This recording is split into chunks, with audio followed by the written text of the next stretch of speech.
Hare Krishna Krishna Krishna Hare Hare, Hare Ram Ram Ram Hare Hare. Hare Krishna. Dear devotees, ladies and gentleman, Nepal দর্শনে আজকে আমাদের প্রথম দিন। আপনারা এর আগের ভিডিওতে দেখেছেন আমাদের নদিয়া থেকে নেপাল আসার ভিডিও। আজকে আমাদের নেপাল দর্শনের প্রথম দিন, যাচ্ছি আমরা দর্শন করতে। এখন যাব জনক রাজার মহল, যেটা জানকী মন্দির নামে পরিচিত। চলুন আমরা সবাই একসঙ্গে আজকে দর্শন করব। দিনটি ছিল 27শে মে, বুধবার, আমাদের নেপাল দর্শনের প্রথম দিন। আগের ভিডিওতে আপনারা আমাদের কৃষ্ণনগর থেকে নেপাল যাওয়ার ভিডিও দেখেছেন। যদি না দেখে থাকেন তাহলে নিচে ডেসক্রিপশন ভিডিও লিঙ্ক দেওয়া থাকলো, সেখানে গিয়ে দেখে নেবেন। যেহেতু দিনটি ছিল একাদশী, তাই আমরা সেই দিন দিনের বেলায় দর্শন করতে বের হইনি। দুপুরে একাদশী প্রসাদ পেয়ে রেস্ট করে বিকেলবেলায় আমরা দর্শন করতে বের হয়েছিলাম। সেদিনের আমরা প্রথম দর্শন করেছিলাম দশরথ কুণ্ড। যেহেতু আমাদের ধর্মশালার সামনে অবস্থিত, তাই এটি ছিল আমাদের প্রথম দর্শন। সীতাদেবী ও ভগবান রামচন্দ্রের বিবাহকালে এই কুণ্ডে রাজা দশরথ ও তার আত্মীয় স্বজন পরিজন স্নান করেছিলেন, তাই এই কুণ্ড দশরথ কুণ্ড নামে খ্যাত।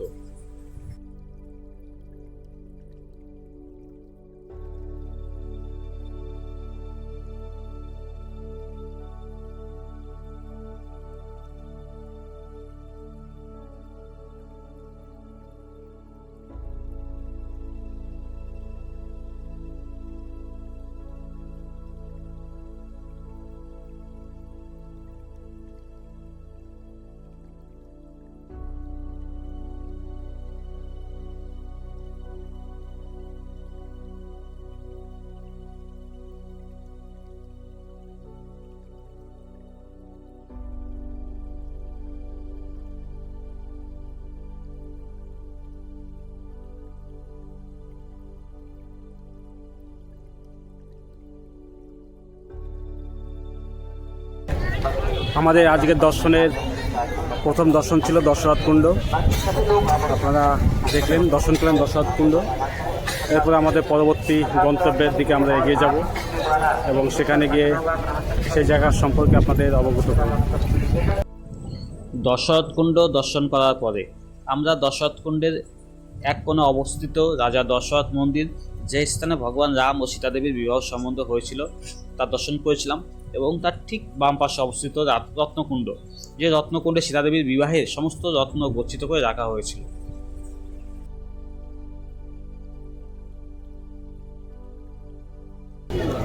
আমাদের আজকের দ্বিতীয় দর্শন ছিল দশরথ মন্দির।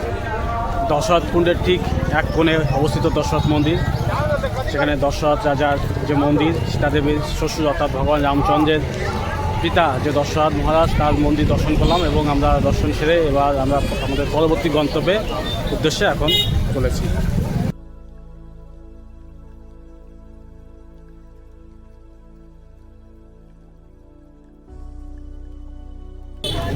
রাজা দশরথের মন্দিরের ঠিক বাম পাশেই রয়েছে রত্নকুণ্ড। আমরা রত্নকুণ্ড দর্শন করলাম। তো এখানে এই রত্নকুণ্ডে ছিল হচ্ছে সীতাদেবীর বিয়েতে যত যা রত্ন দেওয়া হয়েছিল, সবগুলো এখানে এই কুণ্ডের মধ্যেই রাখা হয়েছিল। এই সেই রত্নকুণ্ড। এখন আমরা চলেছি জনকপুরের প্রধান আকর্ষণ জনকমহল বা জনক রাজার মহল দর্শন করতে, যেটি কিনা সীতাদেবীকে উৎসর্গ করা হয়েছিল। আর যেতে যেতেই আমরা দেখে নিয়েছিলাম রাস্তার পাশে প্রাচীরের গায়ে রামায়ণের কাহিনী অবলম্বনে আঁকা বিভিন্ন চিত্র।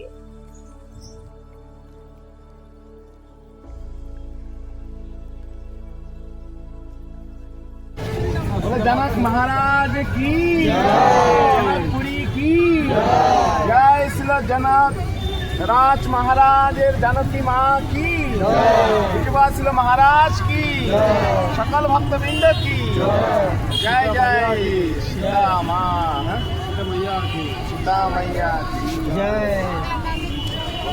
राम लला की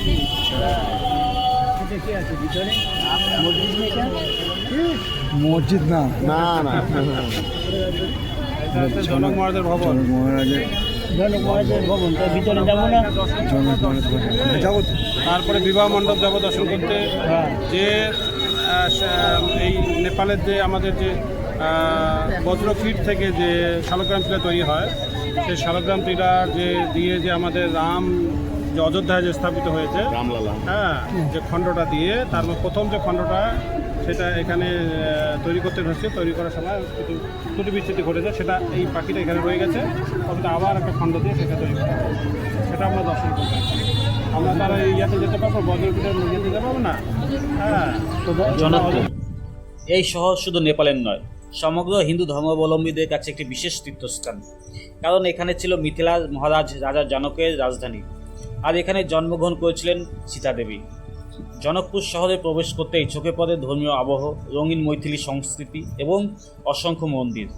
রাস্তার দুপাশে মৈথিলি চিত্রকলা, স্থানীয় বাজার এবং ভক্তদের আনাগোনার জন্য এই শহরকে এক অন্য পরিচয় দিয়েছে।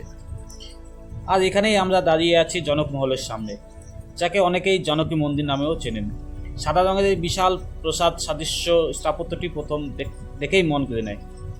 1910 সালে নির্মিত এই অপূর্ব স্থাপত্যে রাজপুত, মুঘল ও কৈরি শৈলীর অসাধারণ মিশ্রণ দেখা যায়। বিশ্বাস করা হয় এই স্থানে মাতা সীতার তার শৈশব কাটিয়েছিলেন। ভেতরে প্রবেশ করলে দেখা যায় রাম, সীতা, লক্ষ্মণ ও হনুমানের শ্রীবিগ্রহ। প্রতিদিন হাজার হাজার ভক্ত এখানে দর্শন করতে আসেন। জনকপুরের সঙ্গে জড়িয়ে আছে রামায়ণের এক অমর অধ্যায়। এখানেই অনুষ্ঠিত হয়েছিল ভগবান শ্রী রামচন্দ্র ও সীতা দেবীর ঐশ্বরিক বিবাহ। সেই স্মৃতিকে ধরে রাখতে জনকপুর রয়েছে বিবাহ মণ্ডপ। সেখানে প্রতি বছর বিবাহ পঞ্চমীতে উৎসবে অত্যন্ত জাঁকজমক সঙ্গে পালিত হয়। জনকমহলে প্রতিটি কোণের যেন ইতিহাস আর ভক্তির গল্প বলে। শত শত বছর পরেও এই স্থান আজও মানুষের হৃদয়ে জীবন্ত হয়ে রয়েছে। যদি আপনি নেপাল ভ্রমণের পরিকল্পনা করে থাকেন, তাহলে কাঠমান্ডু, পোখরার পাশাপাশি অবশ্যই জনকপুরকে আপনার তালিকায় রাখবেন। কারণ এটি শুধু একটি পর্যটন কেন্দ্র নয়, এটি রামায়ণের ইতিহাসকে চোখের সামনে জীবন্ত করে।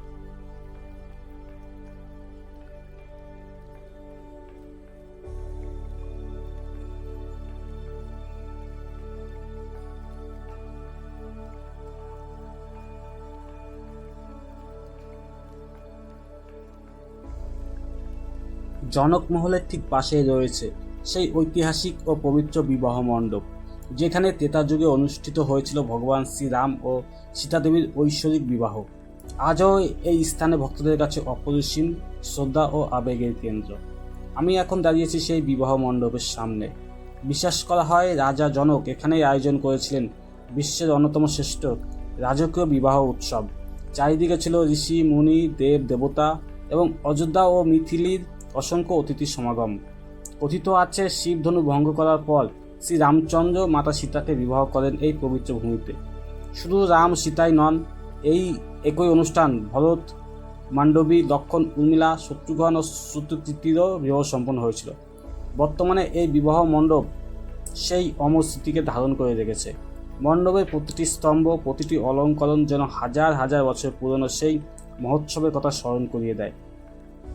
এখানে এসে ভক্তরা শুধু একটি স্থাপত্য দেখে না, অনুভব করেন রাম সীতার চিরন্তন প্রেম, ধর্ম, আদর্শ, গৃহস্থ জীবনের বার্তা। জনকপুরে এলে জনকমহল দর্শনের পাশাপাশি এই বিবাহ মণ্ডপ অবশ্যই আপনারা দর্শন করবেন, কারণ এটি শুধু দর্শনের স্থান নয়, এটি ভারতীয় সংস্কৃতি, ভক্তি এবং ইতিহাসের এক অমূল্য অধ্যায়। জনকপুরের বিখ্যাত জনকী মন্দির দর্শনের পর আমরা চলে এসেছি আরও একটি অত্যন্ত পবিত্র স্থানে, মা রাজদেবীর মন্দির। স্থানীয় বিশ্বাস অনুযায়ী মা রাজদেবী ছিলেন মিথিলার রাজা জনকের কুলদেবী। তাই জনকপুরের ইতিহাস, সংস্কৃতি এবং আধ্যাত্মিকতার সঙ্গে এই মন্দিরের সম্পর্ক অত্যন্ত গভীর। বহু শতাব্দী ধরে ভক্তরা এখানে এসে মায়ের চরণে প্রার্থনা নিবেদন করে আসছেন। মন্দির প্রাঙ্গণে প্রবেশ করতেই এক অপূর্ব শান্তি অনুভব করা যায়। ভক্তদের বিশ্বাস, আন্তরিক ভক্তি নিয়ে মায়ের কাছে প্রার্থনা করলে তিনি সকল মনস্বাসনা পূর্ণ করেন এবং জীবনে বাধা বিপত্তি দূর করেন। নবরাত্রি ও দুর্গাপুজোর সময় এই মন্দিরে হাজার হাজার ভক্তের সমাগম হয়। তখন পুরো মন্দির প্রাঙ্গণ উৎসবের রঙে সেজে ওঠে, চারিদিকে ধ্বনিত হয় মায়ের জয়ধ্বনি। জনকপুরে রাম সীতার স্মৃতি বিজড়িত স্থানগুলির পাশাপাশি এই রাজদেবী মন্দিরও বিশেষ গুরুত্ব বহন করে, কারণ এটি শুধু মন্দির নয়, মিথিলার প্রাচীন ঐতিহ্য ও ভক্তির এক জীবন্ত প্রতীক। আপনি যদি জনকপুর ভ্রমণে আসেন, তাহলে জনকী মন্দির ও বিবাহ মণ্ডপের সঙ্গে অবশ্যই মা রাজদেবীর মন্দির দর্শন করুন। ইতিহাস, ভক্তি এবং আধ্যাত্মিকতার এক অন্যতম অনুভূতি আপনার মনে চিরকাল থেকে যাবে।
মূর্তি কি,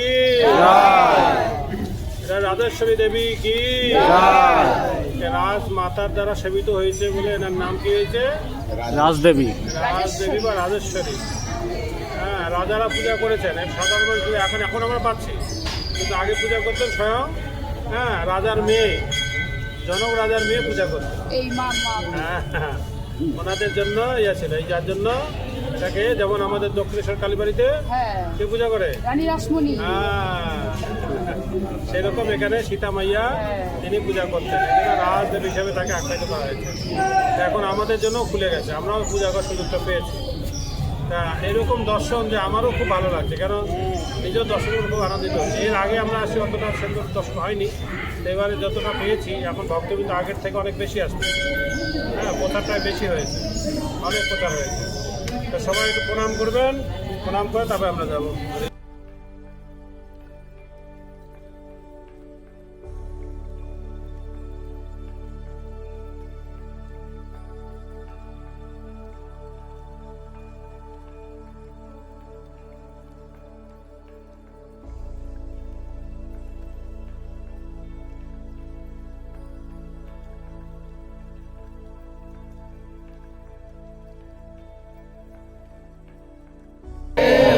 হরে রাম হরে রাম রাম রাম হরে হরে, সবাই বলো, হরে কৃষ্ণ হরে কৃষ্ণ কৃষ্ণ কৃষ্ণ হরে হরে, হরে রাম হরে রাম রাম রাম হরে হরে।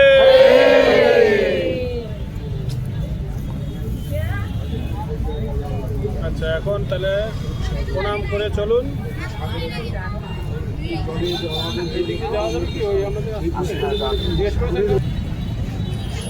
হরে কৃষ্ণ। সুপ্রিয় ভক্তমণ্ডলী, আজকের মতো আমাদের দর্শন এখানেই শেষ হলো। আমরা ধনুষকুণ্ডে দর্শন করে আজকের মতো দর্শন শেষ করলাম। এখন আমাদের রুমে ফিরে যাওয়ার সময় হয়েছে, আমরা রুমে ফিরে যাব। আজকে একাদশী মাহাত্ম্য শুনবো, তারপরে রাতবেলা প্রসাদ পেয়ে বিশ্রাম নেব, তারপরে আবার কালকে দর্শন শুরু হবে। আর ভিডিওটা ভালো লাগলে অবশ্যই চ্যানেলটা সাবস্ক্রাইব করে পাশে থাকবেন এবং লাইক শেয়ার করবেন। হরে কৃষ্ণ।